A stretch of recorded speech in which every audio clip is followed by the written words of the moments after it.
The next level in entertainment.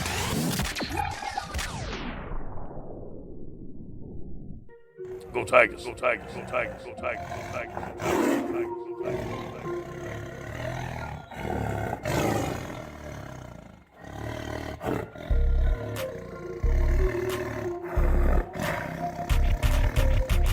Tigers. You're now listening to Tuff Tiger Talk with Big Q and the guys on the Pro Media Network.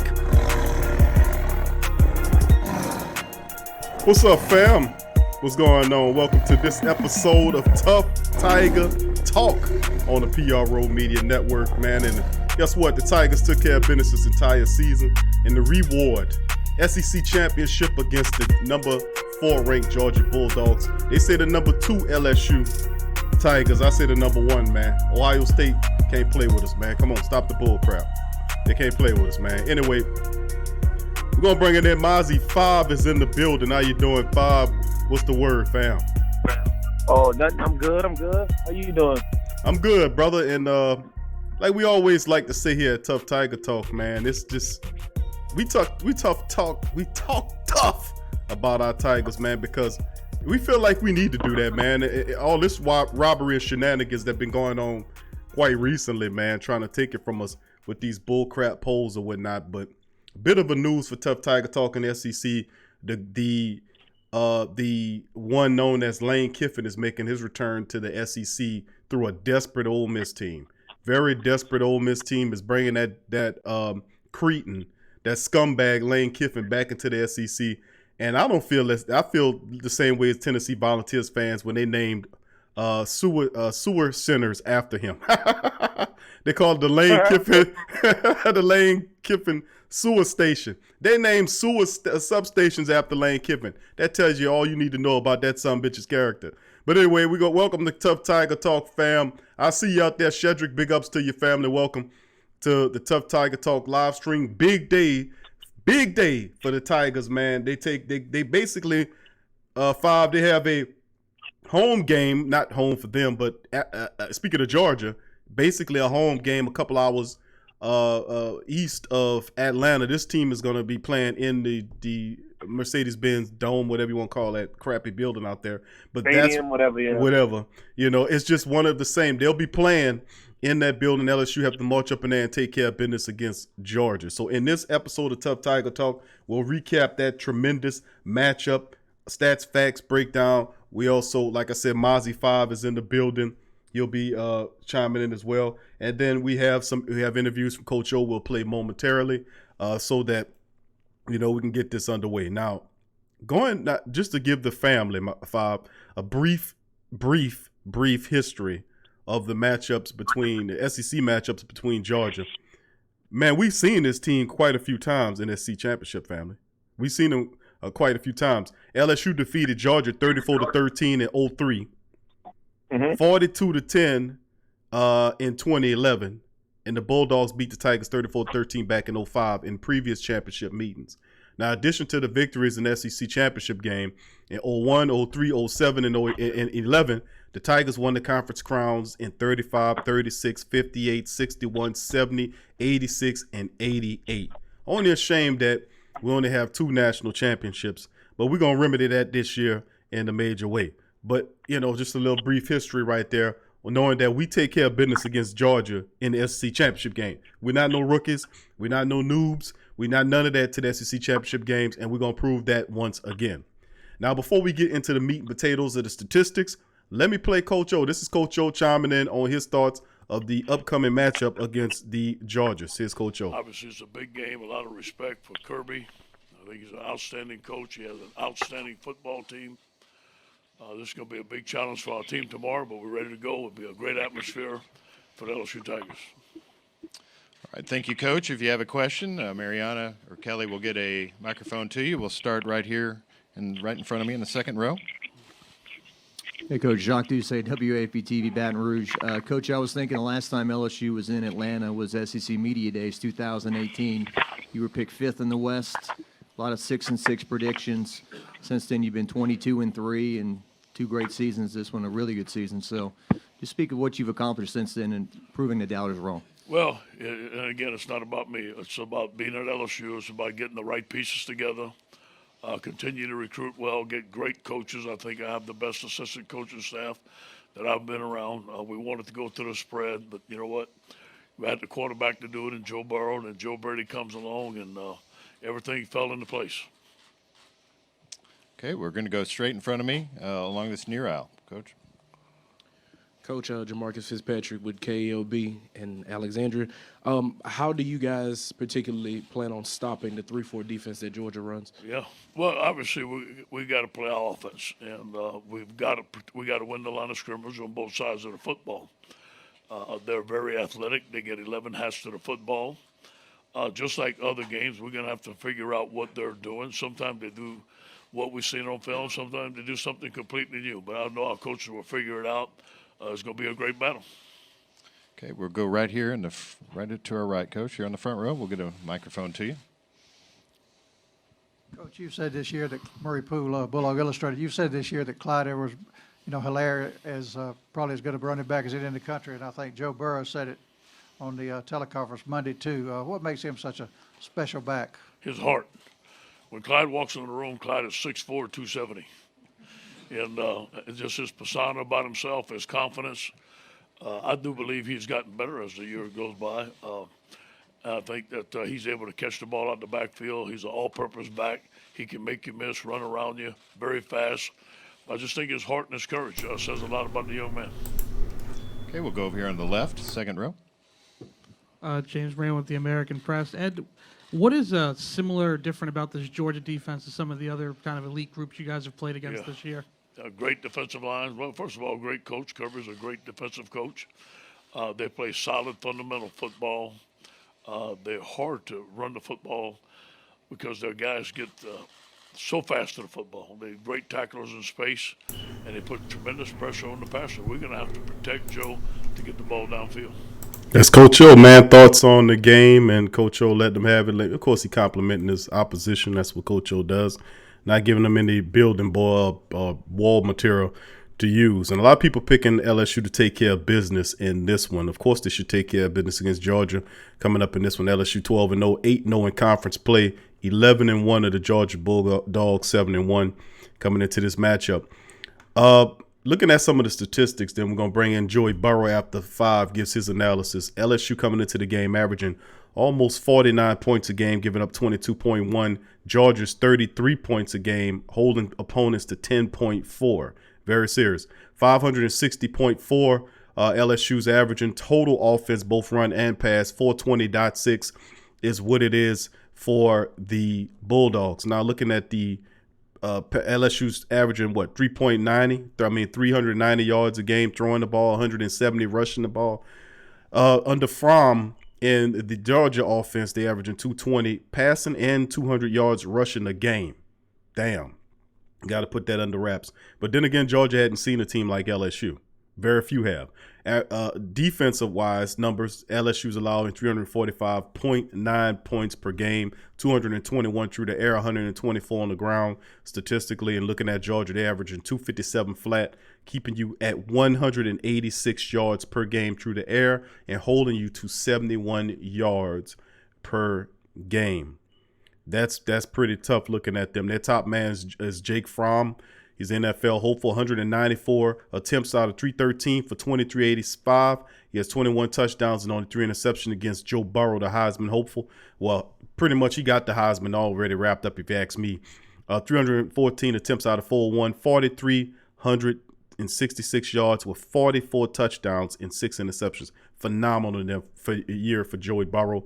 You look at what the Georgia's doing. DeAndre Swift will be in this game. 193 carries for 1,203 yards with 7 touchdowns. The dude is phenomenal. And Clyde Edwards-Helaire, the Fresh Prince of Hilaire, is just, it has more yards to him. 182 carries off of less carries even.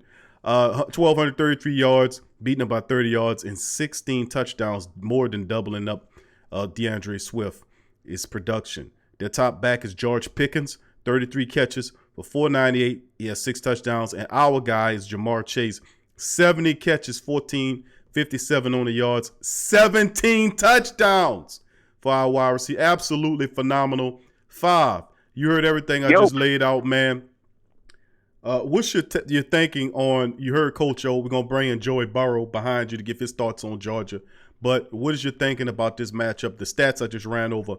With Georgia, man, if you're looking at what Georgia's doing, holding opponents to 71 yards rushing and 186 yards passing against them, what goes here? All right, well, the whole attitude is defense wins championships. Correct. But what they always fail to mention is that offense wins games. And Georgia just doesn't seem to have any offense. I think even with Google Maps, the most up-to-date iPhone 11, and GEAUX, they still couldn't manage to find any offense. They just don't have it. They've never had offense this entire season. They've been living and riding off the defense. To compound that, you're already without your number 1 receiver. Now your number 2 receiver is going to be absent for the first 30 minutes of the ball game. Right. So unless you have to, I don't think they need to do anything cute. I don't think that they need to modify or come up with any kind of changes. I think they need to play this team as though all of their starters are in, all of their starters are available. That should allow our defense to have a much easier road the first half while shutting the Georgia Bulldogs' lackluster offense out. I would dare to say, just scheming off the top of my head, 3 to 10 points is all Georgia should be putting up in the first half. If we can hold them to that before their next best offensive weapon is eligible to return to the game, I think it'll be a cakewalk. I don't think we'll have any issues.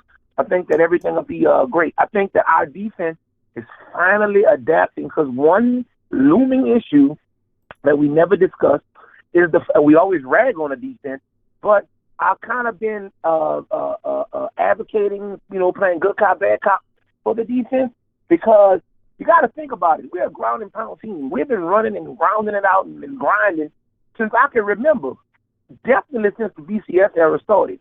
Now, all of a sudden, you got an offense capable of scoring in under 2 minutes.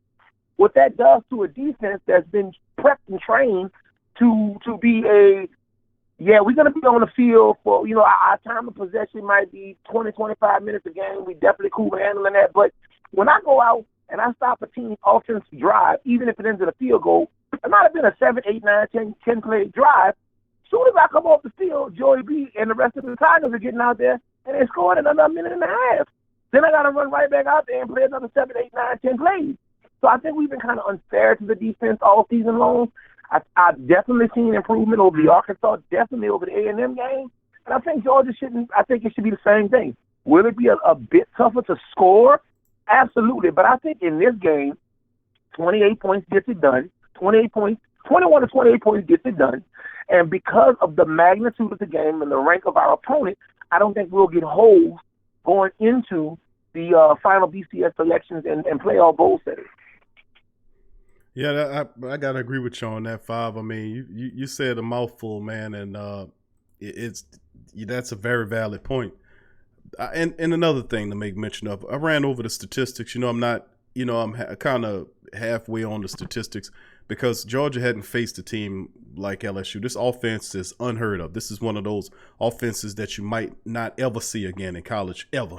And he blew the doors off of yards. He blew the doors off the individual, the single season touchdown record, passing records, blew the doors off the LSU's records, knocking down the NCAA records. So a lot of what we see here, this is a phenomenal, absolutely phenomenal offense. And Georgia is in for a buzzsaw. Here's Joey B.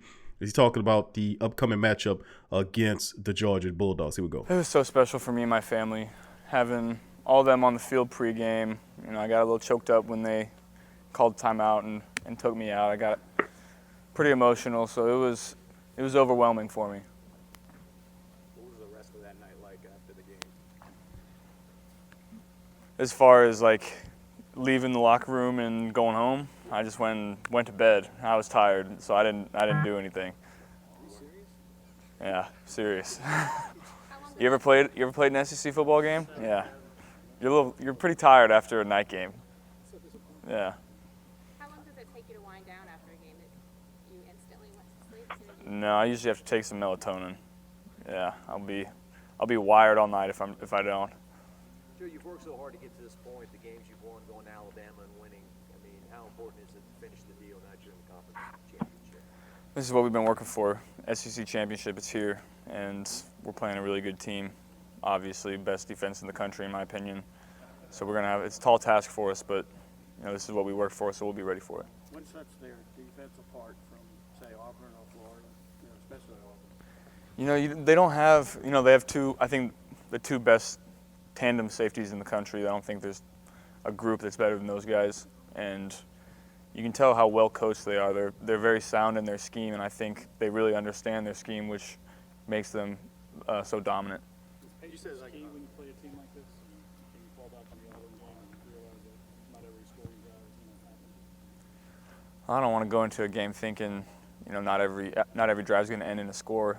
I think we get disappointed if we don't score. So I think going into this game, we're going to keep our same mentality. We're going to attack. We're going to go fast. We're going to throw the ball down the field, but also understanding that this is one of the best defenses in the country. So you're going to have to take what the defense gives you and march the ball down the field. They're not going to give you anything easy. That's Joy B, man. They're not going to give you anything easy. We do recognize and realize that Georgia is going to bring it, man. They're one of the more difficult defenses in the country. And, of course, this is a 3 o'clock kickoff game. A lot of people thought it should have been a 7 o'clock game, but it is what it is. Georgia, it's like I said, they're giving LSU's like the home field. Actually, they're saying it's LSU's home field and whatever. But, it's in Georgia. So, whatever. But the Tigers are ranked number 1 in the AP poll, of course, in the CFP poll. They're ranked second behind the Ohio State club. But, man, you got to look at it. They're averaging that many points and they're coming into it. I mean, I'm just saying, man, how do you prepare if you're the Bulldogs for what the Tigers – you haven't had a barometer, any offense you can even much look at and say, man, we could do this to them. It's just gonna be insane. Anyway, LSU's 35th ranked defense looked like a liability much of the season in mid-November at Ole Miss when the Tigers allowed that chunk of yardage. But the last game was different. They surrendered 169 yards, picking off 3 passes. It just changed it around. Clavion Chase and the rest of the family stepped up and were able to take care of business. Now, this is just to make everybody, the LSU Tiger Nation, know that Jake Fromm is currently under a slump. Now, it's been a strange year for him. He struggled to find that consistency that he showed the first 2 seasons when he came roaring out of the gate. But the last 4 games have been really something strange from Fromm. He's thrown 10 TD passes with no interceptions, but he's failed to complete 50% of his throws in those games. Now, before that stretch, he had only 3 games in his entire career when he didn't connect on half his passes. And he's been struggling. And it's because he's becoming under scrutiny because of Justin Fields up at Ohio State really putting the pressure on him for whatever he's trying to get him to do. But shifting to Schiff's shoulder. We can talk about DeAndre Swift, who was their star back. He rushed for 1,203, but has left last week's victory over Georgia with that injury. They downplayed the injury, saying it was merely a contusion. And their coach was even said that he expects DeAndre to be fine. Now, he's still hurting. It will fall to the other backs, Brian Herring and James Cook, Zamir White, to pick up the slack. But the Bulldogs know all of them to have real success. They need DeAndre Swift to play and play well for them, and LSU has to look to shut that guy the hell down. Now, with all the attention of Joe Burrow, Jamar Chase, now who are the Blitnikoff Award finalist receiver is Jamar Chase. He's going to definitely win it, in my opinion, unless they rob it from him. But the opposing defense often seem to lose track of Clyde Edwards-Helaire. They talk about DeAndre Swift, but the truth be told is, and he's a phenomenal young running back. But Clyde Edwards-Helaire has more touchdowns, double his touchdowns, and he has 30 more rushing yards than Swift. Now, he's 5'8", 209, 1146, 15 touchdowns, including 188-yard performance against Arkansas, 172 against Ole Miss, and so on and so forth. We expect Clyde Edwards-Helaire to cut the up in against Georgia. He's a tough cover, man. It's going to be exciting. And then, of course, it's the revenge factor to make mention of. Now, when the last time these two teams met last year during the regular season, LSU romped them 36-16 in Baton Rouge. It'd be interesting to see if the Bulldogs still won't get revenge for that. And of course, Burrow said, I'm sure that they're going to want some revenge on us, but it's the SEC championship. I don't think you need any more motivation. Joey B. Now, I played Joey B. 5. You brought in, you talk about the things that we're not meant, that we were talking about with the LSU defense. But getting close to the end of the show, what are your thoughts on what the score was going to be? I know you said you don't think it'll be as close as a lot of people anticipate, but how do you think? Give me the keys to victory for LSU to pull it off against Georgia, and give me a score behind that. Keys to victory is fairly simple. I don't care how good their defense is. As long as we don't turn the ball over, their defense can't score. So we're facing a team in Georgia with I don't know. I guess their defense. Their offense will be equivalent to our October and early November defense. So it's not very good. We got to strike fast. We got to strike hard, and we've got to annihilate them at the point of attack. We can't allow them to get in the rhythm. We can't allow them to build up any confidence. We can't allow anything like that to happen offensively. And defense, we got to. It's the age-old thing. We got to take what they give us. If we can't get over the top of Chase, or we can't get over the top to Moss or anybody, then we got to simply rely on Hilaire, and we got to pound and ground the ball. We got to find different ways to win. Everything won't be a 60, 70, 80-yard bomb or a 25-yard skinny post, or a 30-yard pass down the seam to our tight end. That's not reality. You're gonna eventually face a defense that's stingy and that's tough. But to be honest, we've faced the same type of defense before in the form of the Alabama Crimson Tide. Tua may have been hurt. Tua may not have been 100%, but I can guarantee you their bread and butter defense was 100%. And we did face this kind of a defense before, a stingy defense, although in my opinion, I think Georgia is just a tad bit tougher. But, we still hung 40-plus points on that team. So, this is not an impossibility. And I think that it's fairly skewed because Georgia plays in the SEC least. So, you got teams out there, Tennessee, Kentucky, Missouri, South Carolina, Vanderbilt, right? Who are these people? Bum teams. Right, with the exception of Florida. That's the only team that's really going to give you any kind of challenge. Right. Period. So I think we're biting a bit too much off the sandwich. I think we got to slow down, we got to calm down, and we got to think in rational terms that hey, yes, Georgia is a good team. Yes, they're an SEC opponent. Yes, they have one of the top 5 defenses in all of the country. Offense is suspect. But, man, let's not discount the fact that we're the number 1 overall offense in all the nations. Oh, I don't know what I average. You're the statistics master. We got to be 44, 45 points a game.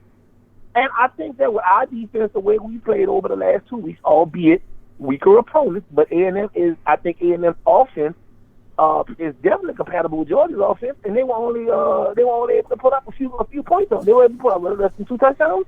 Mm-hmm. So, I think it's going to be much of the same. I think that they're going to have a lot of field goals in this game on both sides. I think Georgia probably will get 10 to 13 points. I think they're good enough for 1 touchdown, maybe 2, But I think the final score will be 13-14, between 10 and 14 for Georgia. I think LSU will do what they do. I think it'll be 24-10. It'll be a real good assessment. I think that's going to be a fair enough margin of victory against our, at this point, 5th top 10 team yes. in the season? Yes. Six top 25 out of 13 games? How can we possibly be disrespected? And even the games, I don't want to yell, even the games where we didn't play top 25 or top 10 teams were still conference opponents that are always or should always be graded a lot tougher than a regular average run-of-the-mill team. We didn't play a lot of St. Aug's and Jesuits and Holy Crosses this year. We played like legit programs. If it wasn't legit programs in our conference, the SEC, it was legit Big 12 conference opponents like Texas. So all in all, I think that we did everything we needed to do this year. Shout out to Joey B for winning. What did he win the other day? The Golden Arm Award. I think he's poised to win his Heisman. I think this is his year. I think this is their time. Coach, again, like I spoke on it last week, every single player coach from top to bottom has been discounted, has been looked over, has been talked about in every way, shape, form, or fashion that these people could imagine. And I think that it's their time to come out today and show the world we will not be disrespected any longer. That was sterling right there. 5 big much respect for that response, man. Because to be quite honest with you, you know how I get animated, man. You know, and I let them have it with both barrels.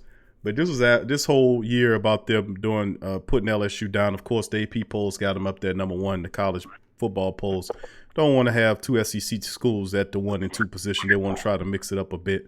But you know, if that was Alabama, they would be number 1 in both polls. It's just more the disrespect that LSU needs to understand, that the family needs to get. So ultimately that they take it. And the only way you get respect here is that you got to win championships. And we're on our way to handling business. So that's what we got to do. So much love to the entire Tiger Talk family as we approach the end of the show. First of all, I'd like to give a shout out to all our Tough Tiger Talk subscribers. If you like the show, share the show. This show is a very unique platform for all the Tough Tiger family. We talk tough here on the show here. We got 5 in the building. Thanks 5 for joining us. And of course, the Georgia game is at 3:00, man. We shall return today later on after the game to recap the game as LSU will handle business against Georgia. I would say more 35-24 is what I'm looking at. Obviously, LSU is the winner. Thank y'all for joining us on Tough Tiger Talk on the PRO Media Network. Subscribe, share, and like. Go Tigers.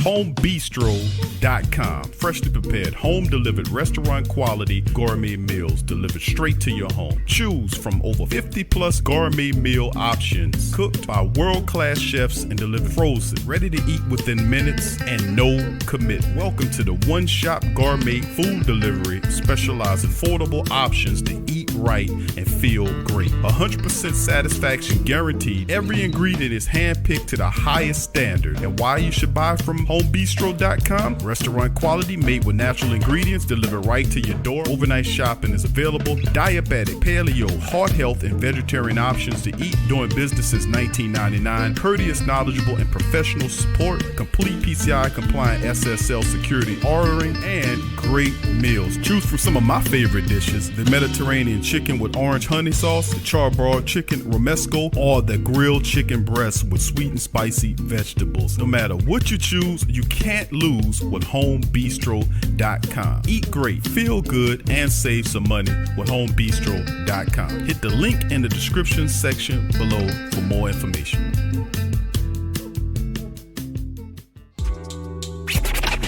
I'm a Saints and Pelicans fan, so the only podcast I can get my fix is The Sports Coma with Big Q. The guy's intense, funny, and they always keep it real. Check out The Sports Coma with Big Q and the guys. TheWhoThatDaily.com. That's right, TheWhoThatDaily.com. Your one-stop shop for everything New Orleans Saints, New Orleans Pelicans, LSU Tigers, and even the top-flight boxing news. So if you're a Who That and you're looking for a place to stay up on your team, TheWhoThatDaily.com is your site. TheWhoThatDaily.com for the sport Who That in all of us.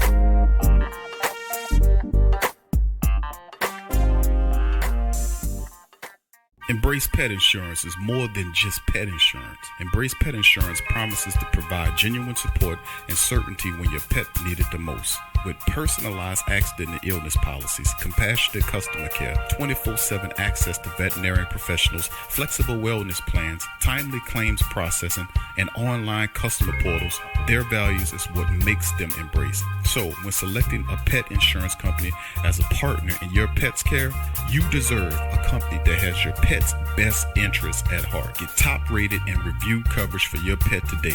Up to 90% back on bills at any vet, total protection, pet insurance, and wellness, and dependable claims payments. Get the top-rated and reviewed coverage for your pet today. Go to embracepetinsurance.com. That's embracepetinsurance.com. Check the link in the description section below. Are you a boxing fan? Check out Ring Kings Boxing only on the PRO Media Network.